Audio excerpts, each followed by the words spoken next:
Throw Gang, we are joined by the Sultan of the Stage, Lawrence Schlossman, and myself, the Lord of the Live Show, James Harris. Welcome to the weekly running of the boys. Feeling a bit... You're so cranky bit today. sleepy. I was going to say you. Which today's full episode only available on patreon.com/throwingfits. Lawrence, how you feeling after our smash success last I'm night? so fucking relieved that this shit is over with. Also, you missed an opportunity to just call me a V-Lone thug right up top, dude. Yeah, all right. You already know how I fucking roll. Lit.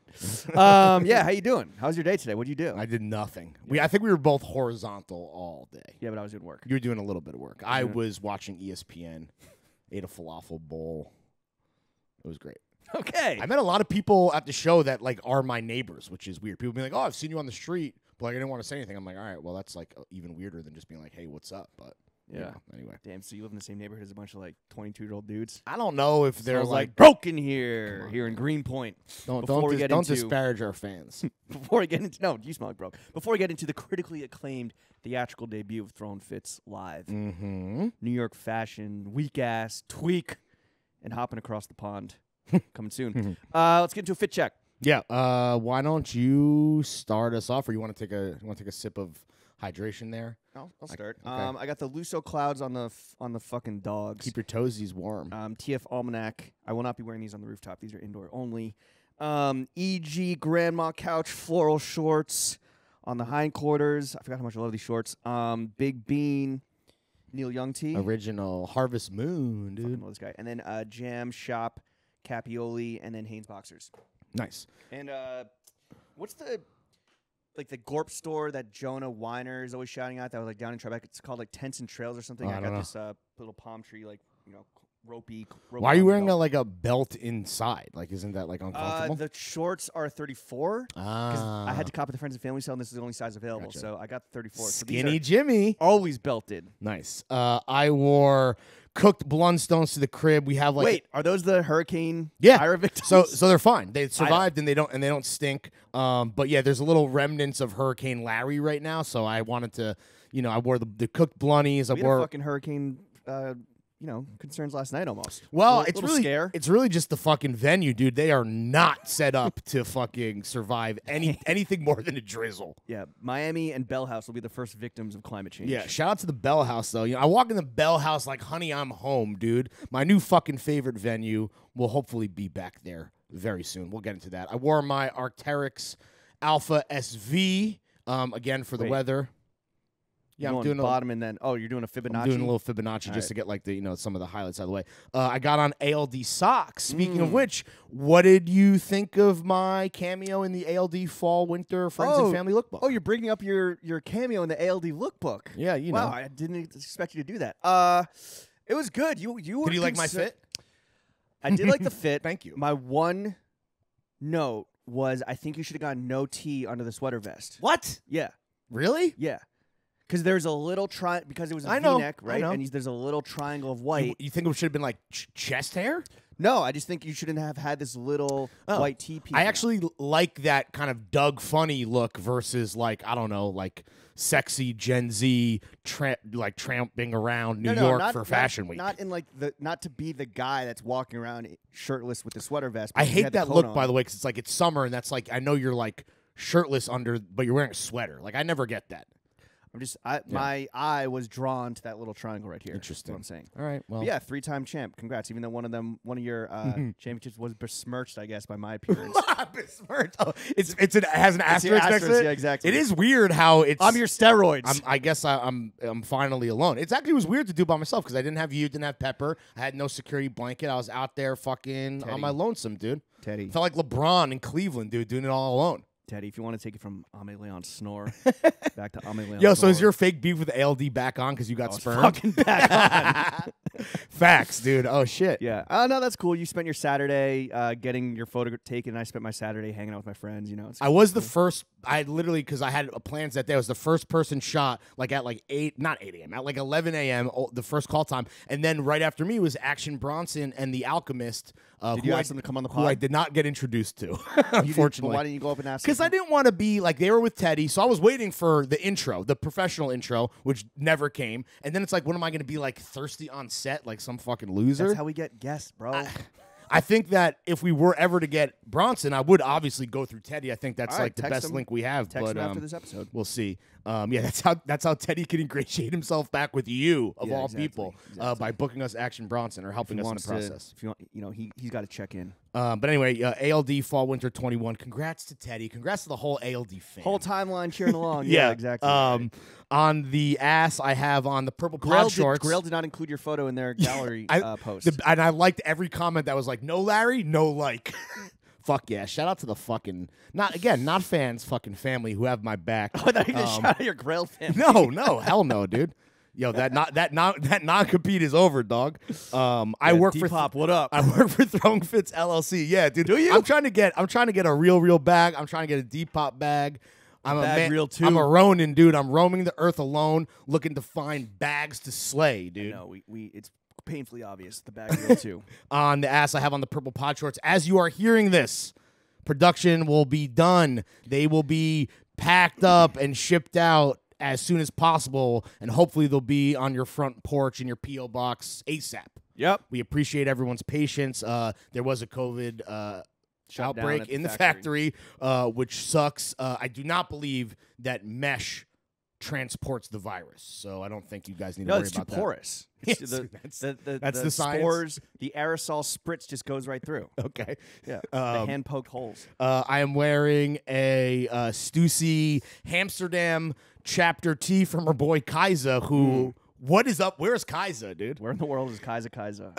Kaiza, where's our Subukaro fucking interview, dude? We literally talked to the homie for 2 hours for like the ultimate IG interview He'll that come never through. happened. He always fucking does. He got you this T-shirt. He'll come. Kaiza, I hope you're alive. I hope you're well. Post a fucking interview. Chilling in Berlin. On the dome, I have on the white Fantasy Explosion New York cap. I guess Kev restocked the Navy, so go get that. I think a favorite of both of ours, right? Pally was wearing. Oh shit, that's right. Okay, he had the so Met hat on. Yeah, my Navy one, my Navy Fantasy Explosion. I have like worked out in it and played tennis too much, so it fucking stinks. Mine is sweaty I as just fuck. strip my hats. And the white one got blown off my head at Delaney's rooftop that's party. right. Got dragged through like all this mud. and you finally throw it away. It was just chilling on your countertop for a long time. It's now chilling in the second bedroom. Nice. You can't seem to get rid of it. It's too good. I'm a hoarder, bro. It's I like it. Also, like you're never gonna wear that again, so you should throw it away. I am so bad at donating or throwing out clothes. Yeah. I'm just fucking terrible. Yeah, that's why it's great to have a little brother. I mean, obviously you do as well, but I just give everything to Doug. Yeah, but I'm not gonna give my little brother who like Well, makes not more that. money than me a fucked up muddy ass hat. You Like, should just throw that away. Yeah. No. Can you even donate I'm- dirty stuff like that? Yeah, because they wash it, but I'm gonna try and strip it. I'm gonna try and like. Yeah, when you say strip hats, what is that? What do you do? So it's a thing you see on TikTok. Yeah. You do it with you can do it with hats because like you don't want to throw them in the machine, right? Mm-hmm. You just throw it in like a tub of water with like borax, I think detergent, and you like agitate a little bit. It's what you like are meant to do with your jeans as Okay, well. sure. You do it with your pillows, which I'm really scared to do You're that. gonna ocean soak this fucking snapback, dude. Yeah, exactly. I'm really scared to soak my pillows. Oh, What? I just buy new pillows when the pillows get. If the pillows need to be stripped, I'm just buying a new pillow. All right. John's, it's a different thing, not as easily replaceable. So I get where you're coming from. Yeah, so that's going to be a little weekend project. Maybe you'll be getting shot by for ALD. Oh, what's the again. panties? You didn't say you were wearing boxers. Yeah, Hanes boxers. What I are got yours? on Supreme Hanes boxer briefs, sipping on a little red stripe, which is Jamaican for beer. I don't know what accent that was. I don't know how you're drinking, bro. Uh, I thought last night was like crazy. no. I'm just like, I mean, so exhausted. last night was a movie last night was a Tony Award winning fucking musical. That's what last night was. Rolling on the wrist, wedding ring on the finger, still married, and I believe that is a complete fit check and drink check. Yes, sir. Mm-hmm. All right, let's talk about the Zuby that was September 8th, 2021. Throwing Fits live. So the live show, very fun. It was We're gonna awesome. go through the whole fucking thing for those of you that couldn't be there. Yeah. And hopefully, maybe come to a city near you. We recorded it, not video, but audio. I just got an email actually from them. So I wonder maybe we'll clip out. I'm trying to think of like the one act play. Everyone was on mic. That could be clipped out. I know that you were The like presentation could be clipped out. All right, we're gonna go through. Okay. We're gonna go through it. Okay, Although I just fucking lost it, but I would just say we put the whole thing up. Really? Just as and just like, what about the crowd work? I guess you hear us being funny, right? If you listen hard enough, just turn it up. If you turn it the fuck up. if you try hard enough, exactly. it'll fucking work. All right, this was an hour-long. It was a show. It was not a podcast, No. right? have you ever seen a live podcast? No. I mean, we are more than just podcasters. We are men. It was more Fashion Bros than podcasting, where we could have that's just what you've had been like saying. Yeah. we could have had just like a guest in the area, and we've done this with like Sean Evans and the fairy podmother Nomi Fry. Yeah. For our live stream, where it's like, yo, come through. We're gonna do like rapid fire, like It was a like condensed afters, version, basically, version of Throwing Fits. Could have done that. Guess what? We're fucking better than that. Though I still think we would have sold the same amount. Like, let's say it was Pally, like a live show with Pally, who hadn't been on in a while, but everyone loves and is a fan favorite. Like, we could have easily done that, and I think it would have been as good. I think people would have been like, "Oh, we got our money's worth." Yeah, it's like, oh, that was whatever. But I think like that was a live podcast, and then like I guess that's the thing, right? Where podcasts, they just do a podcast, they record the audio, and then they drop it, which is like efficient, smart, and efficient, and they fucking kill two birds with one stone and open up revenue streams, multiple revenue streams. That's not what the goddamn motherfucking boys. Absolutely not. If we're about anything, it's being inefficient as fuck. Absolutely. Inefficiency is key. Backing yourselves into a corner until we have to claw our way out. That's what really it felt inch like. by inch. Yeah. That's Pacino, Any Given Sunday. Oh, nice. That's wow. Finally, a good movie rec from you. Love fucking Any Given Sunday. Slaps. It's so fucking good. If you haven't seen it, check it out. I will say that the amount, and we had talked about like the process leading up to it, and like how we had done like more work than ever before. And for anyone who ultimately was there last night, or if this whole thing does go up as James wants, like I don't expect like some incredible thing, but the amount of work that went into it, I feel like was the more than we've done for anything else. Like truly. Well, certainly that's the case for you, and that is also the case for me. I'm not gonna. You put in a lot of work. Yeah, we wrote it together. It was great to see you on the fucking sticks, just fucking banging it out like monkeys writing Shakespeare. A lot of it is, I think, that we were so unsure of this because that's not what we do. Right, completely You know what I mean? unproven concept. Yeah, so like we had no idea about the timing. Was a huge fucking concern. We wanted to give people an hour. Yeah, we hit an hour almost exactly. We might have got a little over. Or a little under, I don't know. No, including Pally opening? Not including Pally. Okay. I think it was like an hour 10, including Pally. Oh, nice. We'll talk about what Pally did. We'll talk about disgraced actor Adam Pally. We were so concerned with the timing that it was affecting us because we tried to we were just doing more. Yeah. And they're like, yo, more. Just going on these fucking monologues and soliloquies is fucking just a drag. It's boring, right? Yeah, at a certain point, I think we were like, honestly, up until like the 25th hour, there was a certain point where you're like, yo, we're doing too much. And ultimately, I think that was the right call. And I think that, like, not that what we did was some stripped down version, there was like some 2-hour show that's in the archives, but I like to think that we kind of figured it out. But yeah, that's the thing. When you pod and you just have a conversation, you're like, oh, damn, it's already been fucking 13 minutes. We haven't even fucking scratched the surface of what we want to talk about. But when you're on stage, like the idea of time, it's almost like the exact opposite, where it's going much faster. Yeah, and we just wanted to deliver because, like, I don't know, I'm the fucking biggest critic there is when it comes to like entertainment and content. You do love terrible movies. No, well, I'm also cheap as fuck, so it's like if I spend $20, I want to make sure that it's like actually like a 3-ring circus. Which is funny because your whole thing with all of your friends, which we'll talk about, is like it's just $20. Yeah. All right, so the day of arrives. Yeah. How anxious had you been leading up to it? I literally was like dreaming about the show, not like having nightmares. And it's not like I have stage fright or we're bad public speakers. Clearly, we kind of do it for a living. But I couldn't not think about this. We were on opposite wavelengths, actually, because I was very chill and wabi-sabi and kind of like had let it go. Right. Up until the day. No, of. you're like it's in God's hands. I was like, yo, it's gonna be fine. We're gonna be good. We're gonna be good. I guess it was. I talked about it. It's more anxiousness, but right? we talked about this where like when you are on some fucking freak out shit, like it calms me down, and I don't know if it's like vice versa, but the day of and starting at sound check. So the day of, like, you come here and we just like sit here for 2 hours. We don't I think we did like, I think that was the last kind of dry run dress rehearsal was there. To some degree. You came in your fucking fit. Yeah. All comfy. It was funny to see you because, like, the fact that you hadn't like thought about it, you were like trying to. It was funny to watch you put together that fit in real time, and I'd like to think that the advice that I gave, or that just what my process was, like, I just want to be as comfortable as possible. Maybe like a bigger shirt, my favorite jeans, like just because there's so much other things to think about when you're up there. You don't want to also be like, well, damn. I was also asking about like if you're dressing like a little flashier. Yes, and rock that was stars of the night. yeah, you know? and I definitely did. I think that wearing one of my flashier shirts, I think that was right. Flashing where flash meets comfort. Yeah, I had an idea of the pants that I wanted, and then I thought I was gonna wear my brown Legace camions, but then that would have been too much brown. Okay. So I swapped out the whites. Those and then just had pants, I don't know if you noticed, were kind of like dancing on stage, like Diamonds dancing. I think I made a comment on that, but they fucking reflect, dude. Oh, you know, yeah. Yeah, so I guess we fucking go down there. Oh, also, I was in an alternate fit, right? I was like, yo, white tee and New Balances for comfort. We get there. Get to the venue an hour and a half before doors, 2.5 hours before the show. For sound check, yeah. For sound check. And when sound check hit me, that's when I was like, oh, fuck. It's set in. Actually taking the train down there because I was like, yo, what if we just didn't The funniest thing do this?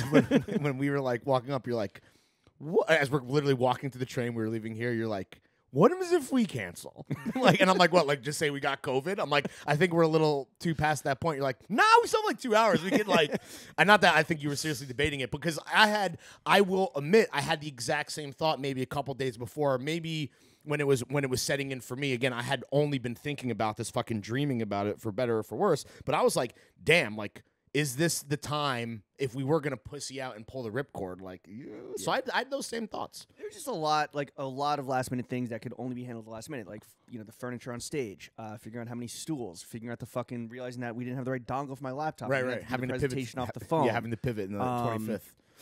Like what we're gonna eat beforehand. Yeah. You sent me a list of comped tickets that was like 35 people long. Yeah, which I was like, what? Which is fucking crazy. So I mean that was and did I give you a show that? I mean I was just like, who are these people, bro? Yeah, I mean I think I knew most of them. And it's funny too, because like the difference between me and you is that, like, and it's funny. I don't necessarily, when my friends, when I was out to dinner with a bunch of friends and we were talking about the live show, and these are people that I think we're aware of it, right? But weren't necessarily going to come. But then, like, I guess I did too good a job of like selling it and like giving them some insight, selling them that they could come for like free. just talking about writing a 1-act play. Suddenly, everyone's like, oh, this is going to be a fucking beautiful disaster. I want to be a part of it. Train wreck. For me, I kind of would rather those people. I want warm bodies and seats, right? We wanted to sell out the room. But at the same time, I'm like, if these people who I'm truly, really, actually friends with, I'm friends with everyone listening, obviously, but my real friends, I'm like, if they don't come, how many of us? Yeah, I'm like, yeah, real friends. Good outro music. If they don't come, I'm not tripping over that, to be honest. I don't need that support from them. Sure. I want support from the good folks at home listening right now. I guess my thing was, I had a few friends ask about a list, and I was like, you can't throw $20 at the motherfucking boy. Was it at and then it was also, I was like, yo, yes, you can get in and you can pack the room, but a ticket sale gets registered as a ticket sale, and the higher that number is, the more easier our agent can go to fucking venues in Chicago, Houston, LA, San Francisco, wherever, and be like, yo, these guys did X number of ticket sales. As far as I'm concerned, there was 200 plus people there. So as far as again, 200 tickets sold. Yeah. That's the company line, dog. And then I started guilting friends. I was like, oh, you don't want to donate money to the say, pro-women's rights, pro-abortion organization, the Lilith Fund, you fucking you white male monster. We can say it behind the paywall on record right now. We're donating $2,900 to the Lilith Fund. That was our end, which we are 100%. We are happy to send through to pro-abortion. If you're one of Lawrence's, 35 friends that got in for free, thank you for we could have cracked 3K. We could have saved. True. We could have saved more women's lives and made their lives more comfortable and finance their own personal choice. There's some woman that's out there. Bodies. Yeah, there's some woman that's out there, and it's her body, but now it's not her choice because everyone that's on the list, you are kind of the father of some unwanted bastard child. Yeah, dude. You're on your Drake shit. You got a lot of sons in the game. Fucking lesbians. When your friends were asking for a list and you were guilting them, the Lilith Fund donation messaging had been out there in the public already. Because we kind of. That was your call. So that's all you. And I had a wonderful conversation with one of our many female fans, which I had no idea existed, about how for her that was such an amazing thing, and her thing was like, that's why I'm so proud to be in this family. So and I was like, yo, that was James. That was his great idea. To be honest, I hadn't considered giving any money away to anybody. I was like, yeah, how about some sex? All right. Okay, so the sound check happens. Yo, shout out Tom at the Bell House. That guy fucking rules. Yo, can I say that if sound check things set in for you, when I was on stage playing around to an empty room just to you and Tom, I was like feeling more confident and better. Like, oh, I could tell. Getting some, getting the command of the stage down, just playing with the mic stand and getting the mic off like any true comedian. It was 3 people in the room, and you're fucking yelling into the microphone, and I'm like, Lawrence, I hear you just talking like this. Yeah. You don't have to fucking yell at Tom like that. I got those same kind of delusions of grandeur that I've talked about before. Where I'm like, I mean, my dream job would be to be a stand-up comedian. I mean, I'm not funny enough. No. And I don't think I would be able to. And it's again, this is the guy who like doesn't necessarily want to be on stage any more than he absolutely has to. But when I was up there and it was an empty room, it felt full Make-A-Wish, dude. I was fucking in. I was a pig in shit, dude. I was in heaven. You were happy with the empty room? Yeah, I loved it, dude. I loved it. That was one of those super fun. The one thing, and I kind of realized this when you were like getting your fucking Larry swagger. The one thing we kept reminding each other was like, yo, Turbo Larry, Turbo Jimmy, like keep the tiger in the cage. Right. Let the pace. That's better for this because the pace it go. Sounds better, right? Let it breathe. I think we did an okay job with that. Probably like the second half, probably not so much. But because we overcompensate by going up, right? Yeah. That's like what you and I. That's what we've always done, and I think a lot of people. It's like a human condition to some degree. Sure, for some psychopaths. for crazy people. All right, then Adam Pally, our surprise opener. I guess not a surprise if you're listening to last week's Boys Only. Right, true. But the fucking homie Yeah. who didn't even accept payment for the Ubers. Right. He's like, I'm just here to have a fun time. And I was like, He was oh, like, do my you wife want to do gave like me the night off. I'm yeah. like chilling. he's like, oh, I haven't been in a green room in a minute. Yeah. I was like, yo, like, do you want to just do some stand-up comedy? I think I've seen some YouTube Crowd videos of work, doing this, whatever. And he's like, yeah, I'll think of something. I'll figure it out when I get there. I was like, yo, sound check's at 5:30, doors at 7. Do you want to come at 7? He's like, no, I'll come for sound check and like figure it out while I'm there. I'm just like, Oh, God. All right, dude. all right. It's your life, bro. It's your career. And he came with an idea that wasn't fully formed, but it seems like he had thought of it on the drive down. 1,000%. I'm sure he was listening to Donda. Yeah. Or probably scrolling through Twitter while driving. Yeah. Very This safe. man likes to live dangerously. And just saw a Donda meme and was like, yo, I'm going to do a fucking Kanye Donda Listening event. party, basically. Which in the moment, and by the way, He was like, do you guys have any black ski masks? yeah, I can right, use?" exactly. And ultimately, he figured out that with his sunglasses and his face mask and his Arc'teryx Alpha SV, he could kind of create this, like, anonymity. And when he told us that idea, I was like, this is genius. This is why you fucking book a guy. You broke a chair again, bro. damn it. Every time. Oh, it's fully, yeah, you're fucked. We'll do it live. But like that's when I was like, oh my God, this guy is like such a pro. I thought it was so funny. So it was kind of amazing to me that he was able to like. And granted, he was only responsible, we said, for like 5 minutes. If you and I had to do something for 5 minutes, maybe we could think of something, on that level. But I was very impressed. That it was also like the least amount of work.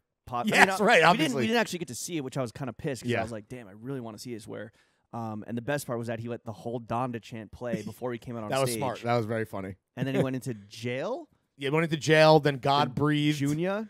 Then Junior Watanabe, and then he switched to CLB. And then at that point, I think the crowd was like low-key turning on him. The best moment from Pally is he gets off this. And then Teenage Dirtbag played and he introduced us and we did our thing. But afterwards, when we were kind of like coming down from the high of being on stage, we're like, we're thanking him again. We're just trying to be as gracious as possible because he really did a fucking huge favor for the goddamn motherfucking boys. But he was like, yo, they hated me. It was awesome. And I was like, okay, here we go. And that He's like Kanye, bro. yeah, honestly, like that hubris and just being where just doing the performance, just the act of doing it is like what it's about. Like to me, I'm like, it's like- admirable as fuck, dude. I'm not that guy. Nah, he's an entertainer. He Yeah. was like, the one thing I heard him say from backstage was, "Yo, welcome to White Brooklyn," and then he's like, Yeah. "Da, da, da. How many of y'all wearing loafers tonight?" Yeah. That got a laugh. How And many then people apparently are he over goes- 30? And then apparently he goes, yo, this row, there's 5 camp collars in this row alone. And then he said that was the turning point. Oh, when and then they people were just like, fuck this guy. yeah.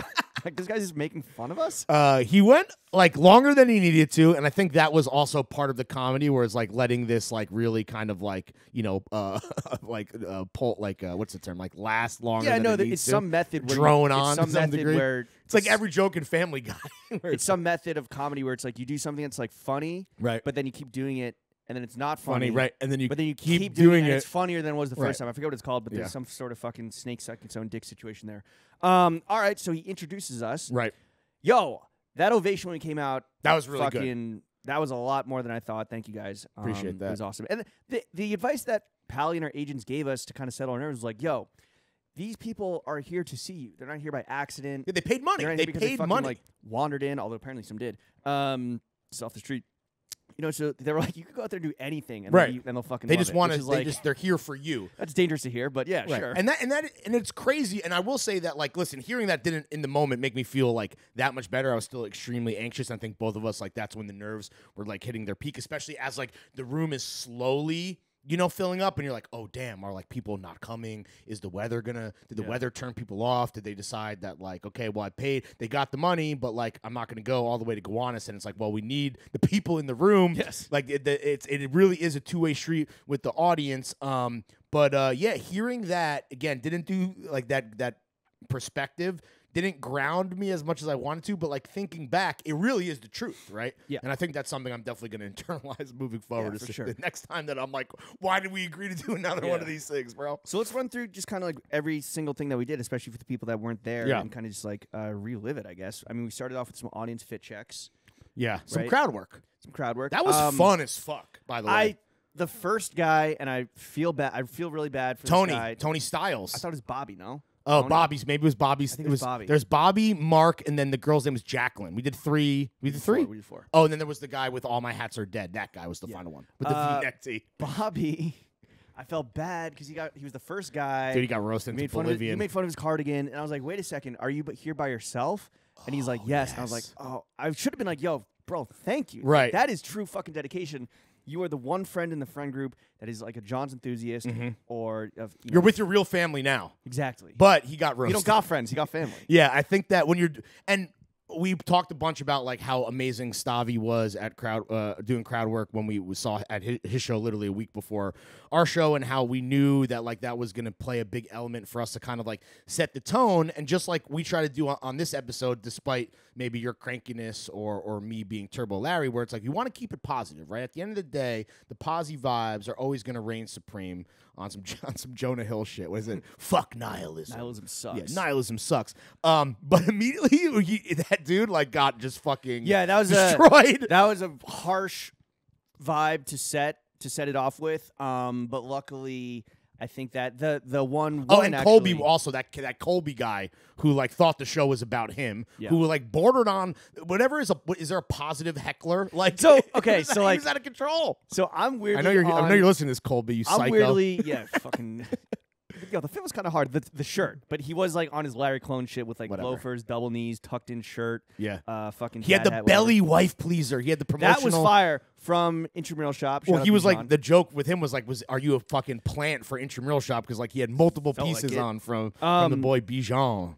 But fuck, what was I gonna say? Oh, so I'm weirdly on like this. My TikTok algo includes a lot of like comedians dealing with hecklers, Right.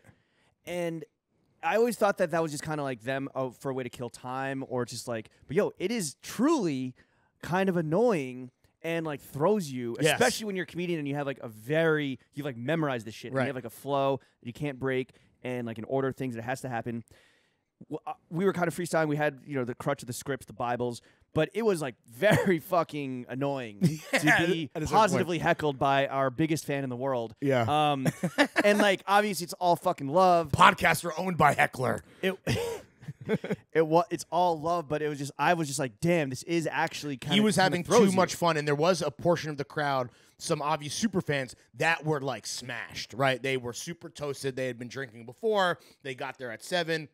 They're drinking until we went on, I think, at like 8:10. They're drinking throughout the show. Like, we want you to be involved. We want you to be engaged. Obviously, that's what we want. And I will say the crowd was amazing, and I was blown away with how fucking awesome everybody was. And I think that's a lot of credit to not just our fans, but to the Bell House, right? Because Well, we got some motherfuckers involved. Yeah. Because the next thing we did after the audience Yes. fit checks was first act of entertainment. I'm trying to remember the script.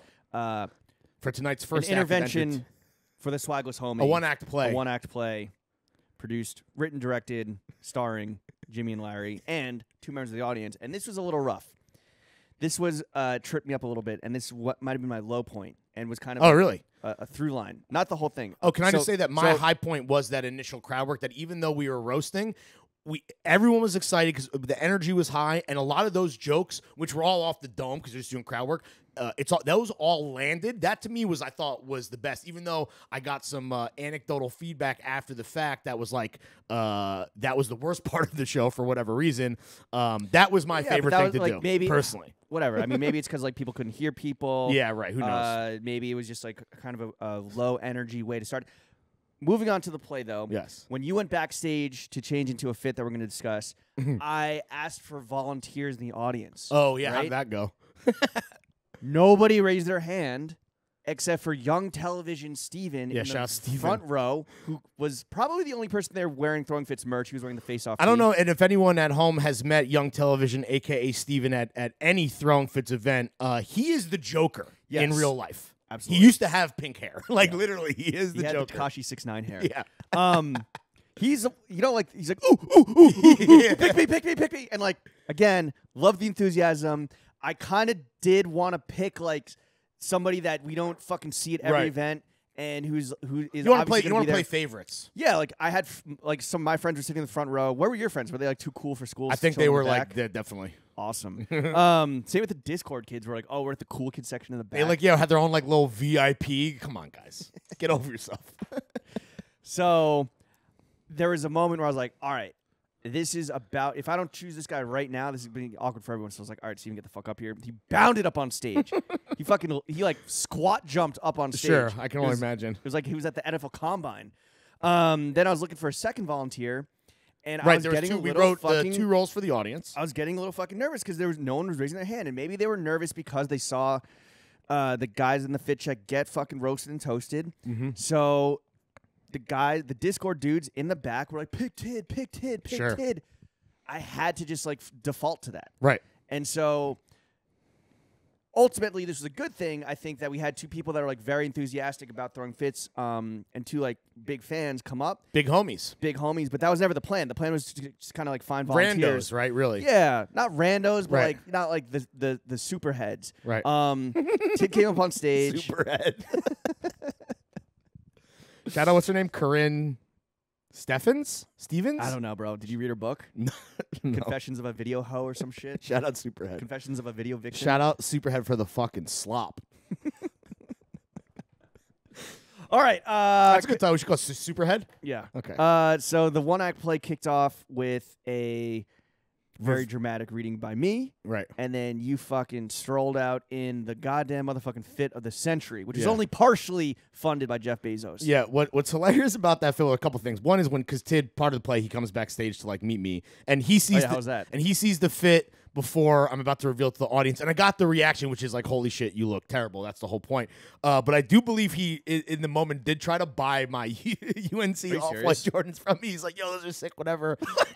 I'm like, okay, all right. So basically, we what we like to do when it comes to fucking doing visual comedy with the fits. We did this a bit with the live stream, but we go on Amazon and you just search like whatever terrible brand, and then you can like buy either the real fucking fakes, the reps, or like whatever, some like shittier version that is produced. That's not supposed to be exactly the same thing, right? Exactly. So we got a V-Lone rep. I had the big V, the chrome V on my back. I had a rep off-white, like the long belt. Yeah, the fucking, what they used to tie shit down on the back of Which the truck. I mentioned to the audience. So the quality on that was amazing. From the packaging to the belt itself. You're going to wear it. No, I'm not going to wear it. It's fucking, and then we bought these like fake Amiri Malmain type jeans. We searched Amiri jeans in Amazon. And the best is they're like, oh, like whatever, it's like whatever Chinese sizing. So it's like a size 38 waist. They're like way too fucking big. So I guess it's good that I had the off-white belt. But then, yes, the most embarrassing part. The off-white belt was actually functional. Yeah, I guess people thought that maybe like the UNC off-white Jordan 1s were also like good reps. But those are my own sneakers that I own. How'd you get them? I guess when I was at Grailed, some like Nike plug came through and was like, do you want these? And I don't know why I didn't just sell them, but I like wore them a few times, and they still have value because, again, I might have worn them. Last night was maybe like the 3rd time ever, but I fucking did the mismatched laces. I put the little fucking tag back on them, and the whole thing. Knew what to do to look like the swagless homie. Yeah, right. Not that I had a lot of practice or anything. It just came so naturally to me. I looked like shit. It was awesome. Yeah, it rocked. And you had to wear that fit for the whole. Yo, did you? Because I know you laid out the outfit beforehand. Did you put the belt through the jeans? Yeah, it was already ready right, to go. smart. Right, I mean, I was like dressed and ready to go. I was changing like a goddamn fireman about to slide down the pole. Like, not knowing that jump right into my boots. Not but knowing yeah. that I was struggling You to were find audience members. absolutely volunteers. struggling. Yeah, and then Tid and I has just some nice little small talk again backstage. What do you guys talk about? Bagels? No, just like whatever. Again, he was trying to buy the sneakers. He was like, You're like, how's it going? he definitely seemed like shook, which is funny because ultimately the two roles that they both played, Steven playing the mediator, which is like the more performative, and it's a British accent, and he killed it. Yo, so we weren't expecting anyone to be able to do a British accent, Which and is he going to be fucking- part of the joke. And he is now like his esteem just or his like standing rate. Oh my god, dude! Rose so high. Legend. In my fucking book.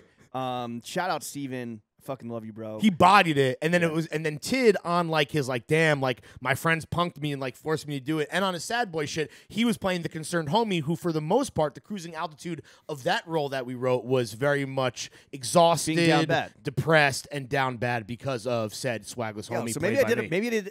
Yo, shout out to me for doing the best casting job on my Walter Pierce shit. No, for real, Just dude. fucking You fucking nailed it, selecting dude. exactly, and I did give Nathaniel Sportco Wellington III to Steven. No spoilers. And made sure that Tid was going to be the concerned homie. So yo, shout out to me for doing the best fucking job. I think that, can I just say that ultimate, and I think the play did great, and everyone fucking killed it, and yeah, we were fucking with Tid a bunch. And I'm not going to get into too many details, but this was inspired by a thing that we saw, and what made it awesome was that of the same thing, or similarly, there was two audience members that were like part of a bit that we saw live, and one person was like on their turbo shit and crushing it, like this super drunk guy, and then the other person was this like over. No, he was super high. He was super high, and then the other role was played by this like over eager chick who was like on her theater kid shit, and she fucking bombed because when you try hard, that's when you die hard. And we were like, if we can get a similar dynamic, even if all these jokes we wrote, like, because the script is just packed to the brim with references and jokes. If I do say so myself. And we're like, if we can somehow fucking tap into this dynamic, it's gonna play with the audience because it is just like the kind of perfect balance, and we kind of nailed it. And not that Tid was trying too hard, but he definitely got the most constructive criticism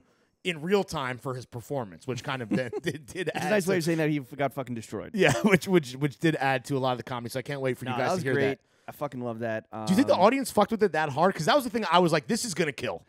The whole time, I was so focused on like the technical aspects, like, and also trying to like do what was needed to be done in the moment, but also kind of like look ahead and like understand what was coming up, both with like lines and also like kind of like being like jumping in on Tid and jumping in on Steven and like making sure that And they were me doing their as shit. well. And you.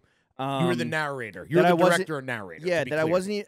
I was not even paying attention to the audience and like what was being laughed and what wasn't. I mean, I think it was just kind of like a constant like people like good time noises, like Yeah. laughter and like clapping and cheering. Good time, white noise. Where I don't know like what was fucking hitting or not. I really cannot tell you. Like I kind of just like tunneled.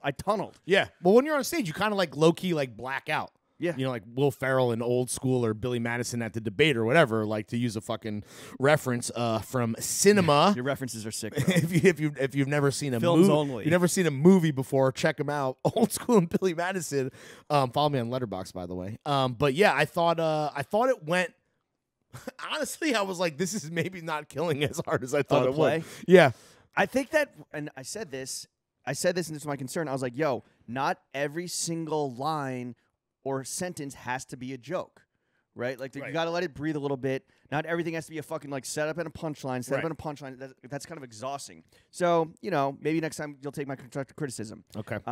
Going into the next, I don't know if there's a next show. Yeah. Which I guess, like, we got to decide that. I mean, it was a great time.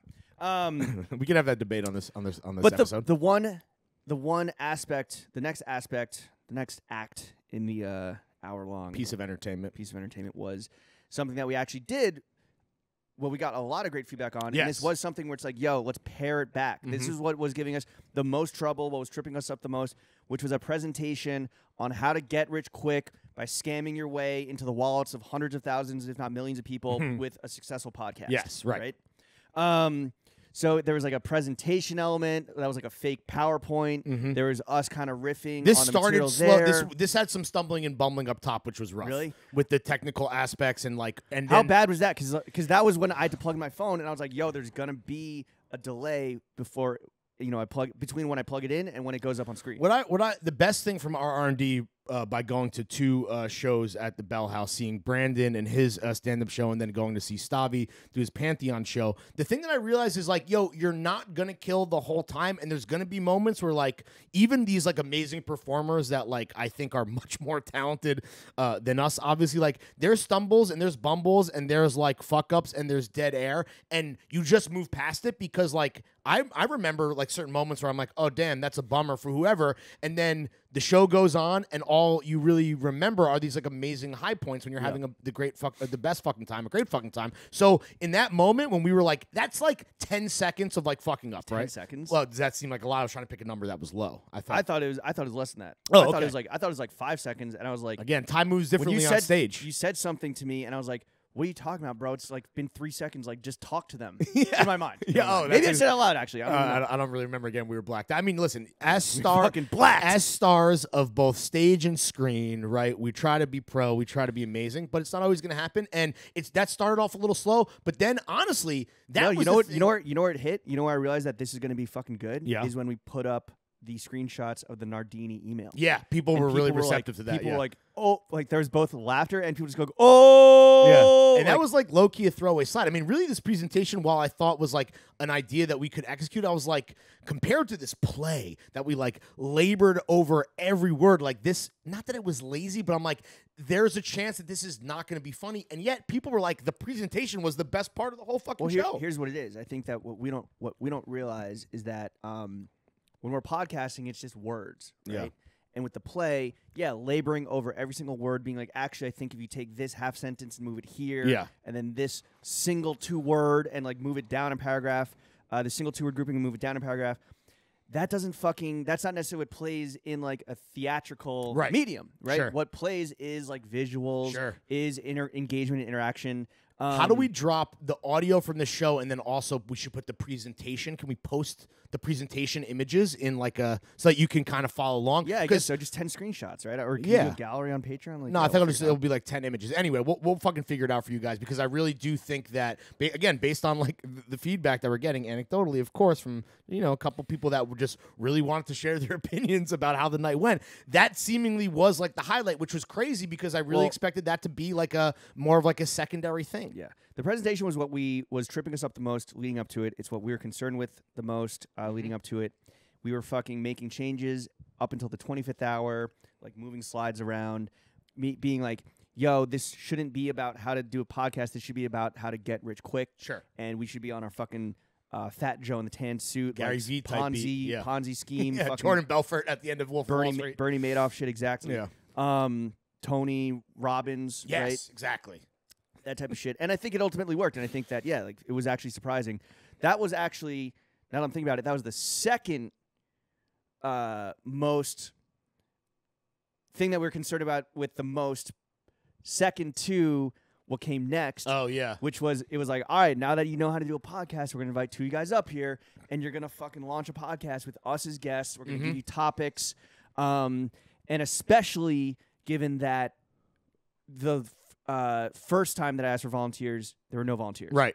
This time, and I think I gave it to you, right? Yeah, I was like, all right, pick 2 volunteers, because I went to like go get the topics and shit, and you picked Brandon. Yep. Who was sitting kind of up close in Yes. the middle. Uh-huh. And then I think that were you having a tough time picking a second I think it was hard to get a second one, and then from the bar, it was like, pick the black guy, pick the black guy. That dude was going off the whole time, and I was on that side of the Keenan. stage. Keenan. I was on that side of the stage, so I was like, yo, like, I was like, Lawrence, pick the black guy. Yeah, you can't say that. I'm like, no, that's what he's saying. Yeah, fucking Keenan, a.k.a. young Lenny Kravitz, another fucking chord superstar who showed out.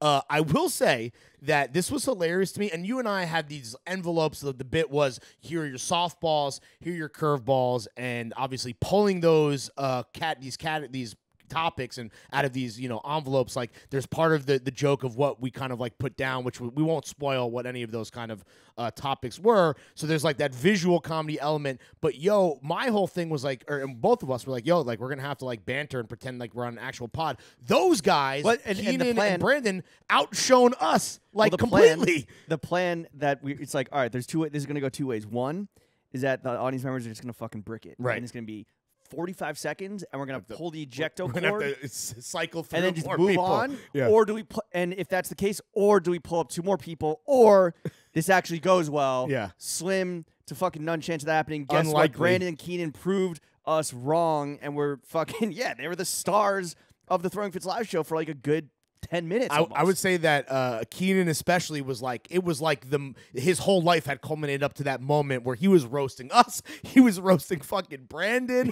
He was like, it was like his what is his tattoo? He had a Hennessy and enemies. Yeah, yes. So I think when he crosses his leg, it's Hennessy over enemies. Yeah, exactly. So like he was fucking built for it. You know what the fuck going on? I mean, after the show, because he obviously did so good, he came up to me and he's like, yo, listen, Larry. He's like, you saw me fucking kill it up there. He's like, you want that third mic? I know how badly you want to say the N-word. I'm like, whoa, yo, relax, dude. He's like, I can say the N-word and I can say the K word. I'm a black Jew. And I was like, yo, you are too powerful for podcasting, dude. We can't. On his Drake shit. But honestly, dude, Wait, just because he says the N-word, that doesn't mean you can say the N-word. No, I think that's why he was like, I know how badly you want that on the pod. I could be third mic. That's what you want. I don't know. I thought it was about you wanting to say it. I didn't know that you wanted it on the pod. I think there's some times back. You want to just be. You want him to be the vessel. Not that I have any regrets, but I think back in the day I used to really poke and prod Jay to drop him. You know? Yeah, that was a little weird. Thank God for saying this. Yo, shout out Jay for having one of the best T-shirts at the fucking venue. Yo, and also I will just say, man, shout out to all the Groms. Everyone besides Dunk was there. Dunk had a prior engagement. Shout out him anyway. But yo, the love and energy from all the fucking Dunk, boys. not white. Yeah, Armenian. But all the love from the fucking Groms, the energy, whether it was in the green room before the show. Seeing Chuck and Chef in the green room was actually very comforting. We're just like, all right, like this is who we are. This is what we do. Yeah. And I wanted to have like a diva rock star moment where I was like, everybody out except for the core 4, because it got a little crowded back there. Well, you know, we had the fucking agency, folks in the cut fucking showed out. All WME was in the motherfucking Yo, building. that was also stressful when you're like, oh, like, because we have a live guy, we have an agent, the agent's got a team, and then we have Marcus who does the live shows, and you're like, oh yeah, Marcus is rolling through with like everybody. Who we had never met, by the way. Yeah, we got signed the first day of the pandemic. Yeah, but that was almost like very stressful. Obviously, that was great. They fucking loved it. They were like, "Yo, you guys killed it. We should talk about like what's next. Let's get a dinner." I do want to shout out all the Groms, the love from Rylan and fucking Jay, and from fucking Robbie, and from Chuck and Chef was fucking magical. All right, so we wrapped up the presentation. We wrapped up the show with after we did. A podcast episode. What comes after that? The afters. So we had some afters with the fans. Did anyone like in particular stick out to you? Oh, you picked Kevin Finnerty for the first one. Yeah. Well, that was another thing. You made him walk up to the stage. Yeah, that was tough. That was kind of like at that point, not that kind of like Pally, we were overstaying our welcome to some degree, but it did feel like things were winding down, and it was a good time. I disagree. I think that it may have started slow because I do think that the first question was like a little mids, but then I think that the rest of the afters was actually good, and that we did pick up the pace. And we were just calling on people. We weren't going for volunteers. Right. And I think that the afters, it was actually a great way to end it.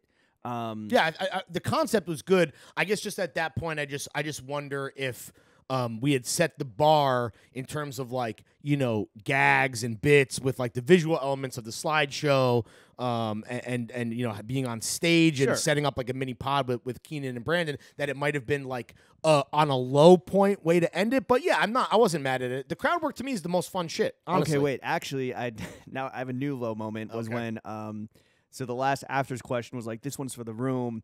Would you guys rather drag your sorry asses back home or go drink some motherfucking beers with Jimmy and Larry at the motherfucking bar? Dead silence. I was like, what the fuck? Like, yeah. Not the desired reaction. I think people just didn't understand. I guess another thing that, maybe some self-constructive feedback for the Throwing Fits Live experience is to be like very explicit. Yeah. Just be like, all right, that is the end of the show. Because as soon as we said that is the end of the show, people were like, yeah. Yeah, and right, like, right. And that and the big cheer, but to be like to kind of joke your way into like being like, that's it. That's a fucking rap fiend. Yeah. Didn't really work. In writing the show, that at least my mantra was, dude, man, show not tell. But I think with our audience, you need to tell.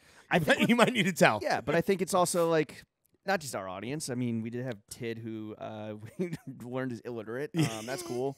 So shout out Tid. Yeah, I hope rough. you get the help you need, bro. That was rough. To just sound it out. I believe the word was apocalyptic. Yeah, exactly. Shout out fucking Tid. The crowd was really amazing, and I think that afterwards, when we went to the bar, after we kind of like decompress and talked to our agents in the green room, How'd you feel? Hold on, before we get to that, how did you feel walking off stage and walking into the green room, and then like having the Grom join us, Pally, the agents? Well, I knew the show had went well for the most part. But how did you feel? It's just pure relief, dude. It's just pure relief.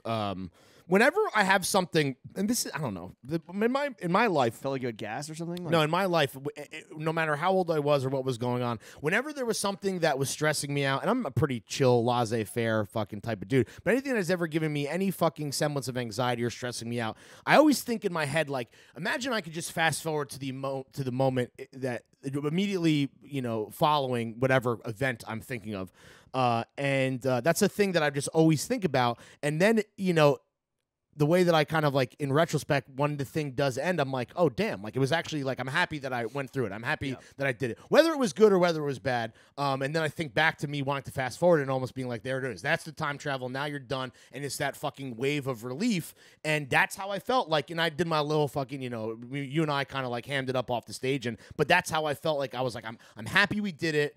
I feel like we did a pretty good job, and I am relieved that it's over. And but at the same time, again, I happy felt like that we did the damn thing. I felt like I was like floating, not in like a angelic like fucking Donda way, just like all the energy, all the adrenaline. Yeah, I felt like giddy, almost like there was like a lot of helium in the room or some shit. Right. And yeah, it felt great, and then it was just awesome. Who was like immediately back there? I mean, Pally was immediately just like, yo, you guys fucking killed it. Yeah, and he was like, slamming whiskey.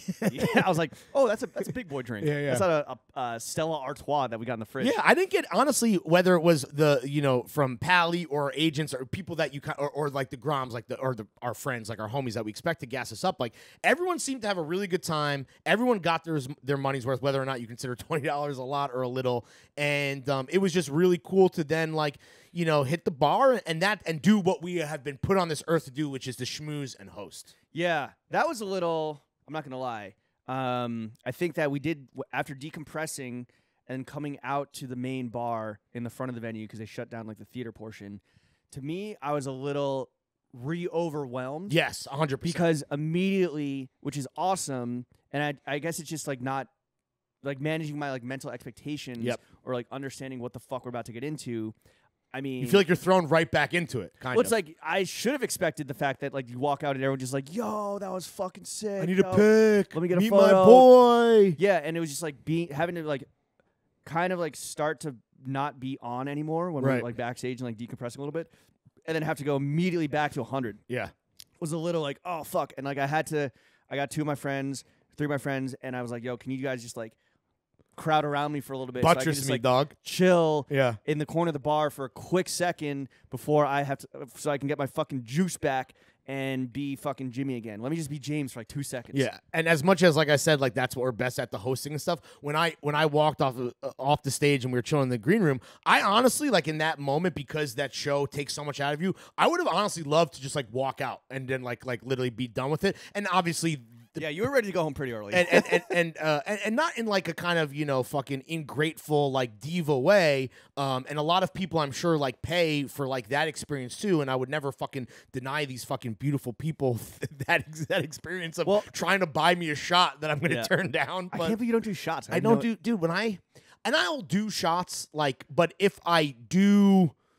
Unless they're bought for you by your adoring fans. No, but that's when I start fucking puking on bars and it gets sloppy and Apparently bad, the bartenders were fucked up and they like kept forgetting the prices of everything. That's or like something. apparently like the Bell House. Shout out the fucking Bell House. We love you guys. Shout out fucking Stephanie. Shout out fucking Tom. You guys fucking set us up for the most success possible. We love you. We can't wait to be back. Maybe it's a bit unclear if we want to do it again. But apparently the Bell House is known for having the bartenders just get smacked, and then they're like, yeah, what do you want? I don't know how much it is. That's whatever. awesome. Yeah. Oh, you want to ford this raging river? Here's a garbage bag. Well, also shout out to the Bell House for the 6 drink tickets between both of us that we had to share.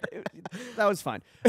One thing I wanted to say was walking off stage and into the green room and having this like real like adrenaline fucking like riding real high. Yeah.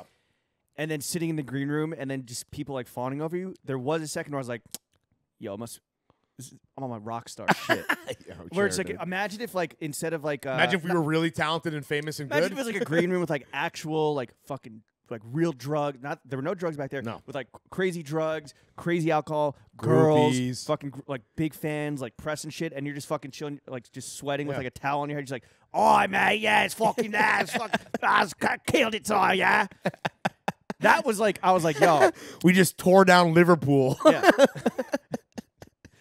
Wembley was lit. I was like, yo, it's fire. And then unfortunately, like I said, I just kind of went down a little too hard or like decompressed a little too hard and then had to go up again. But yo, once I got back into it, once I had a little fucking sippy of, I don't even know what I was Courage drinking. juice. Oh, I was like, yo, Chuck, can you go to the green room and grab all the beers? Oh, yeah, all the complimentary Stellas. all the non-pal. Yeah, the only time you're going Palistellas. to catch me and Jimmy sipping on fucking Stella piss is when Stella it's fucking Art poop. When it's fucking provided by complimentary of the Bell House of the green room. So there was a moment where I was a little like overwhelmed, but then I was fucking back, and it was just, I don't know. Like I guess that's the most fun part, especially when you do something that resonates with people and they like it, and then you get to fucking chill with them. And yes, like they're trying to buy you shots. Yes, they're trying to buy you shots, and I would do like a half shot and then like pass it on. Somebody bought a Hennessy shot that you passed up on, so I gave it to young Lenny Kravitz. Oh, nice. Keenan, because he has the fucking Hennessy over enemies. I wish I got one for Brendan too. Didn't see him. He's a small guy. Yeah, it was fucking awesome, bro. Like the regulars, new fans that didn't even know Throwing Fits. That was the craziest thing. Meeting and there was a couple people like this, but I met a group of like 4 dudes that came up to me. They fucking tracked me down in the bar, and they were like, "Yo, great fucking show." They were like, "We had no idea who you guys were, but like they're like, we saw you on whatever Bell House mailer, and like it looked cool, so we came through." And they're like, "Yo, this shit fucking rocked. You guys rule." And I'm like, "This is crazy." You're like patreon.com/throwingfits. Yeah, I was like, I would have never expected that, right? Especially for an act of our size, we're like pretty niche. They were like, and I was like, yo, listen to the podcast. The podcast is like more put together than this, 100%. That's what I was saying. Also, I was like, yo, the Bell House is like known as like a fucking venue that I was doubting bring in, that, like, and good you're shit. right 100% because I there fucking also- experienced it in real life. Yeah, Not only like there were a bunch of women that were just like not Crazy. a bunch, but like a good there was a whole row that had like 4 girls in it. well, don't fucking undersell. I think that there was. No, I'm saying a row of like that was like 8 wide, 50% women. Oh yeah, there was a lot more women than I think anybody, including myself and you, expected. But I did hear a funny thing was that I met a woman who was there with her boyfriend. And she was telling me a story with, at a certain point, she went into the ladies' room and she met another woman in there, and that woman said, "Oh, hey, what's up? Are you an accessory too?" Yeah. And I was like, "Oh, damn, that's one that's fucked up to say." It's like, "Damn, girl, you gotta work on yourself because like you're clearly in some type of situation." But so that was a little bit of a bummer to hear. But what about the girl that we fit checked where she's like, I was like, "Is this your boyfriend?" Is this your friend? And that was she's awkward like, as fuck. She's like, "No, he's my neighbor." Yeah. And then he goes, "But we fucked." Yeah, I was like, "Yo, you can't say that." I know, dude. That was yeah. A lot of people, including ourselves, were probably overcompensating at certain points of the night. But yeah, really surprised at how the one girl joke, that bit, which has been fucking beaten like a dead fucking horse. It's funny how it seems like we have really moved past that. Yeah. And we do have, even though the Spotify demographics from their analytics speak otherwise. I guess maybe the Bell House demo is a bit different. When it comes to live entertainment, if you come to a Throwing Fit show that may or may not ever happen again, there's gonna be chicks. All right, let's talk about this. We're just under an hour right now. What do you think the future is of the Throwing Fits live experience? Given last night's success, given how much we've seen people be like, yo, come to Philly, come to the fucking Midwest is fiending, come to the UK, come to fucking Canada. I don't know about that, but yeah. The Midwest is fucking hungry, bro. Chicago apparently is the best town for like live entertainment per WME. Everyone's drunk and that's nothing to do. they just got off their factory jobs. And apparently LA the worst market because there's too many options. Yeah, and everyone's like too cool for school. Right, and which you gotta is fucking drive and you want to drink. So whether it's iterating on what we did, because I think that we now know what the highs and the lows the hits and the Yeah. misses, or what needs improvement, what it could fucking remain or be tweaked infinitely. Yeah. And again, we're giving away all the money. We would have pulled like $3,000 if your friends had bought tickets. So that's not terrible for it's not bad for one night's work, but the amount of work that went into it, maybe not so much. But if we kind of wrote a show that could now be now that we know we can do it, yeah. and now that we know we have a fucking base foundation to build off of, well, the amount of work isn't going to be as crazy as it was, obviously. So I think you guys at home could do the math. I mean, if you go on tour and you extrapolate out like $3,000 a night, and you do, you go on the road for a couple weeks, maybe you do multiple shows. In cities, you do Fridays and Saturday nights instead of Wednesday nights like us. We build a little steam. It could potentially become a real revenue stream. This is what I'll tell you. But you got to travel. You got you got on the road expenses. You got to eat. No, you're right. You got to drink. You got to fuck. And like the per diem might be a little robust, especially for you and I because we like the finer things. But with that said, if you had asked me at any point between 5:30 p.m.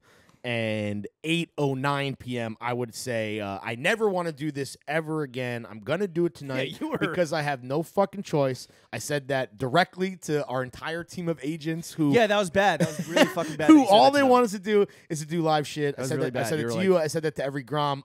You were like, this will be the first and last time that we ever meet in the green room. And I will say, part of me, after the fact, is like going out like John Elway or Peyton Manning, right? On top with the chip fucking in hand. Fucking show. after the chip in hand. But with that said, it was fun.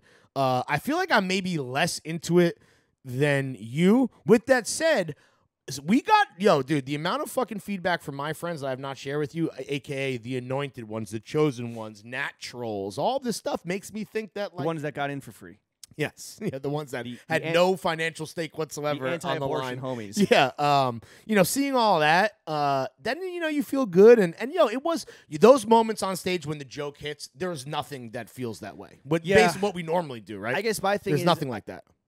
If it's not going to be a serious money maker necessarily, I think it has to be like a fucking treat for ourselves, where it's like, okay, here's a way that we go to Chicago and spend like a day or a night there. And like go out after and like make a fucking thing of it. Maybe we can bring along like the core four, if not the whole Grateful Eight. First class tickets only, of course. Sold out dates, cash every day. Ooh, that would be good outro music. Sold out dates. Now that we know, I think it's like we can make a much more informed decision. Which is before we were like, fuck this, we're never doing this again. Yeah, just the amount of work. Yeah. And like that, how the work lined up with like all this other shit, and like end of summer and blah blah blah. It's the effort, and it's just that mental mind share with like you and I have so much else going on. Not to belabor this point, but it's like there's so much other shit that we're doing, and honestly, like that you're doing in terms of like answering emails or fucking writing run of shows that eventually make their way to me, and like I'm helping punch stuff up. But like this shit requires way more effort than people probably realize that were even in the audience that had a good time. Like it probably seems like easy and fun, and while it is fun, it is absolutely assuredly not easy. My question for you to kind of wrap this up: did we throw a New York Fashion Week event? That timing just kind of worked out perfectly. I don't think we knew that when we booked it. Yeah, I mean, the only unfortunate thing is that I think a lot of people were like, "Oh, I want to." Like some friends were like, "I want to come, but like I'm doing an event or like I have an obligation." We're going head to head with the Gawker party. Yeah. Like I have an obligation in Manhattan, not in fucking Gowanus. Yeah. But Gowanus Fashion Week 2021. What is it? We put the ow anus in Gowanus. Yeah, the ow anus and Gowanus. Gee, ow anus. Nice. Yeah, Gowanus Fashion Week 2021 was a fucking unbridled success. Damn. Speaking of, and we got adopted by some Gowanus strangers. New York Fashion Week, Larry. Yeah. How's your New York Fashion Week going, bro? Well, thinking about like us, like weirdly, like not being a part of that calendar, but like kind of by default, like you forget, like because like we're not really in the mix. Okay, wait, real quick. Somebody posted a screenshot of the Discord. I don't know where it's from, but it was like how to make New York Fashion Week great again, I guess. Okay. Somebody definitely has that fucking hat. I'm Make sure. NYFW great again. So corny. Where it's like the CFDA Men's Day, which I guess is a fucking thing. Exactly. It's a wet, sloppy fart. Always has been, always will be. Mm-hmm. Fuck fuck the CFDA, by the way. Fucking losers. They're like, how do we make it more They interesting? suck. And they were like, one of the things was, do we get one of these like men's fashion podcasts involved that we've been hearing about? Like, you know? Bruh. So Cut the fucking check. if this had been, if we were smarter and if we had wider support from like, I don't know, like fashion industry, establishment. and if it was like in the fucking in the shit, not like in the drink in the canal, Right. maybe we could have framed it as like a New York Fashion Week thing. But I guess like I've always That thought never even crossed my mind. Well, it was always like, yo, it's 3 days before 9/11. My perspective on New York Fashion Week, and you can say whatever the fuck you want about me. You can say I'm colorblind. You can say Your memory's trash. That you're a cranky memory. little bitch. That you're a jelly hater. Not a jelly hater. I did delete your repost. We are behind the paywall. I thought we were going to talk about this. No, it's fine. I just don't want to have to explain myself of why I did it. Well, you basically now. I mean, whatever. No, it wasn't a throwing fits win. It was a Larry win. It wasn't A win for Larry is a win for throwing fits, No, dog. not necessarily. Not necessarily. Oh, come on. A Jimmy win isn't necessarily a throwing fits win. Can I ask you a question? No, hold on. And it's not a sponsored content. You fucking did your friend a favor. You got your picture taken, right? So if it was like about getting as many eyes on it as possible, I totally. And you said this. You're like, I reposted your real shit without me asking to IG story, and then you reposted your real shit or your J Crew shit. To Throwing Fits IG story, And to be clear, to make the ripple effect as wide as possible. I didn't. And we're talking about me reposting my ALD pick onto the Throwing Fits story. I didn't do it from my personal account. I did it from ALD because for me, it shows it was the ALD one, like my slide. To me, it shows the relationship between the hottest fucking brand in the game and our podcast. Can I ask your you thoughts? Those are your thoughts on the brand. Can I ask you a question? If you had done that, let's say it was reversed, and you had just should I have asked you? Would you have asked me, or would you have just done it? I wouldn't have reposted. You wouldn't have done it. It was just me. But if you had reposted it, do you think that I would ever even remotely think about asking you to take it down? No, but I think that you don't have the vision that I have. Oh, that was about the vision. Yeah, exactly. Like I'm sorry. Vision. Sorry, I didn't realize it was like a whole long-term vision. No, you don't thing. want to compromise vision. Well, now that I understand, I think it's totally clear. It says right here, bro. Posy vibes. Okay. Sorry. New York Fashion Week. You've speaking of jelly haters, you've always just hated you can call me. You can make fun of my fucking movie taste, which is wrong. You can say I'm colorblind, which is wrong. What you can't call me is fucking inconsistent. Consistent sure, of course. and you don't flip flop. You've praised me on this, which I appreciate. You've praised me on the consistency of my style, Your steadfastness. Some say I'm fucking stubborn as a mule across all verticals. Yeah, exactly. Never been a fan of New York Fashion Week. Always was just like, this is the fucking little brother that wants to get tag along to the court, to play with the fucking big brother and his friends when it comes to like Paris, Milan, Tokyo, even like all the the actual ones. Right. New York Fashion Week has always been like. Who's been like it's always been Ralph, right? Who kind of is off the calendar and does his own thing. And then the other like big names like the fucking anchors. Well, I guess Marc Jacobs, John Elliott. No. But it's always been Tommy Hilfiger, Perry Ellis, fucking like Richard Chai. Even it's always been these very lame brands, but they're throwing money into this thing and propping up this. When I said John Elliott, I was talking about like just trying to think of something relevant. Yeah, but sure. John Elliott has been a part of the New York Fashion Week. Is he doing something this week? I don't. Well, they opened the store. They opened the New York store, but we were not invited. I don't think to the opening, which is a shame. And I think that every New York Fashion Week, it always feels like there is like it just doesn't matter, right? New York Fashion Weeks in general don't matter. New York Fashion Week especially, they're always like touting some like new downtown queer whatever brand. And my thing is like, yo, if Fashion Week is good for the brand, how come you never really see the brand because they're not just now? If the show is the moment, and they get it twice a year. They're the hot moment, right? They have their fucking flash in the pan moment.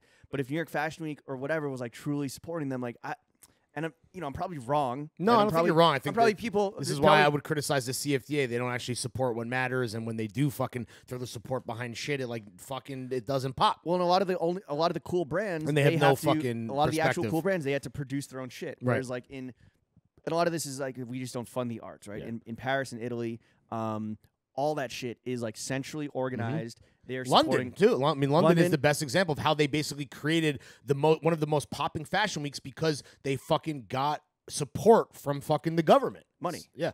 Right. Support. So New York Fashion Week is just kind of like I don't know, and it's always just funny to see people, yourself formerly included, kind of running around, putting on your craziest outfit.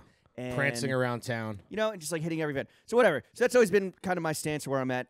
If I get invited to shit that I want to go see, we're going to Connor McKnight. When you hear I this, had a fucking little fashion night out myself. Yeah. Maiden Name Store. Shout out David. Shout out Jesse. Sham's birthday. You were the deadbeat dad and did not go. And I was saving my energy for the live show of a lifetime. And then a drunken canal party, which is a lot of fun, with Saint Sintra, which I guess is like the current like brand du jour. Yeah, and right. We say all this to say, like, we're still, when you listen to this, we'll be going to Connor McKnight's presentation. I mean, Connor's fucking sick. You're like, yo, we might get street style. I hope That'd so. Be good I really for the do. brand. And right, I mean, I think if you go back in the archives between Throwing Fits and the previous podcast, Endeavor That Should Not Be Named, I think you'll kind of see a consistent perspective from both of us about New York Fashion Week. Oh, I can't wait to see your fit. Where you're. Yeah, I've been thinking about. Do you want a preview? No. Should we like kind of low key like make sure we don't match too much, or should we match?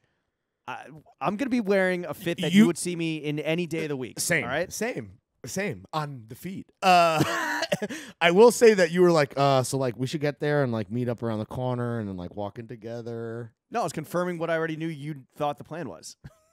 Oh, really? That wasn't your plan. We gotta be there at fucking 11 on the dot so that we can get back here and podcast with Turtle from Entourage. Yeah, That's we're doing Jerry Ferrara over Zoom, but it's still gonna be sick. We got a lot of amazing questions, a lot of fucking Entourage related Saw the shit. show? Did you look at it? Did not yet. We got to do it after this.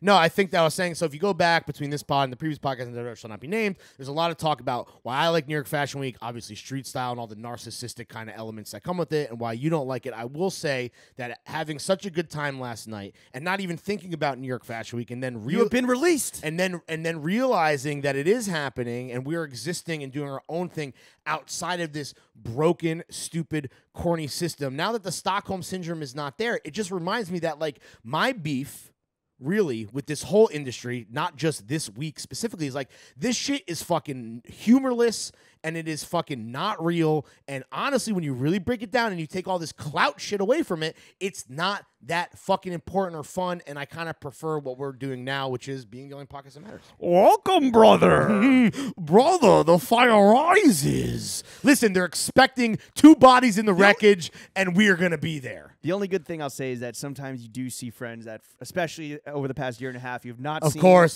That's right? the best. The stop and chats that come with every show. And like, But I'm eventually- sure Connor but- McKnight is going to be a schmooze fest, and we're going to see whoever. And Well, we got to be out of there in like 15 minutes. But In the and only out. thing is that if you like SEAL truly, Team 6. if you truly do the full fucking SEAL circuit, Team Fits. if you truly do the full fucking circuit, not just like pick and choose to see like a friends thing or a supporter friends thing, Right. Then it's the same. Oh, how's your fashion week going? Oh, like summer New York. Oh, like Yeah. But that is, you catch the Throwing Fit show. It's the same fucking You're bullshit right. small talk over and over. Well- And you realize no friends in the industry, bro. no friends in the industry. Yeah, I will say that I do like though, like have like linking back up with people and having like the Fashion Week squad and friends and doing some dinners I was out Tuesday night making Bro, new the friends. amount of times that like me, you, Isaac LaRose, Gene, and Narcdad went to like Applebee's for mozzarella sticks, like that counts for something, dog. I'm saying I was out on Tuesday. I was getting future guests. I was fucking okay, all right, bro. I was linking and building and getting us invited onto like cool guy pods. Yeah, okay. I found some rings that I'm gonna buy Okay. at the store opening or the store pop up. So you know what? Actually, maybe I fuck with New York Fashion Week. Now you change your mind. Well, all it takes is one lesbian to be like, "Oh, I've heard of your pod. It's like pretty cool, I guess," and then you're totally fucking in, dude. Fuck yeah. Yeah. All right. You a lesbian girl? This Me has been too. I'm a podcaster. The only podcast that matters. Yep. Boys only. Let's go out with sold out dates. Sure.